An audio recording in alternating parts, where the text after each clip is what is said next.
மதுரை மாநகரின் பல்வேறு இடங்களில் கனமழை பெய்துள்ளது. கோரிப்பாளையம், கே நகர், அண்ணா நகர் உள்ளிட்ட பல்வேறு இடங்களிலும் கனமழை பெய்திருக்கிறது.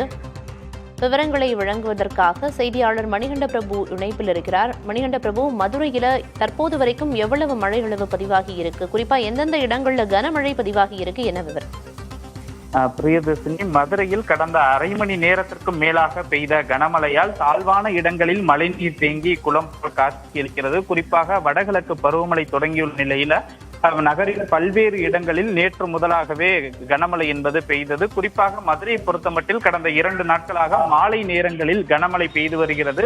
அந்த அடிப்படையில் இன்று காலை முதலே மதுரையில் மேகமூட்டத்துடன் வானம் இருந்த நிலையில் தற்போது அரை மணி நேரத்திற்கும் மேலாக கனமழை பெய்தது.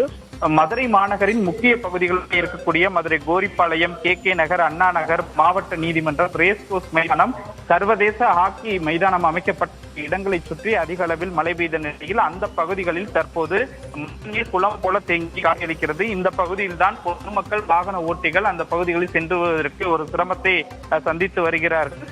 குறிப்பாக மதுரை மாவட்ட நீதிமன்றத்திலிருந்து அந்த உலகக்கோப்பை ஹாக்கி போட்டிக்கு செல்லக்கூடிய பகுதிகளில் அந்த மழை தேங்கி இருப்பதால் வெளிநாடுகளிலிருந்து வரக்கூடிய வீரர்கள் செல்லும் பகுதியாக இருப்பதால் அந்த இடத்தில் சற்று குறிப்பிடத்தகுந்த பகுதியாக இருப்பதால் மழை நீரை உடனடியாக அகற்ற வேண்டும் என்ற கோரிக்கை இருந்திருக்கிறது. பிரியதர்ஷினி, தகவல்களை வழங்கியதற்கு நன்றி மணிகண்ட பிரபு.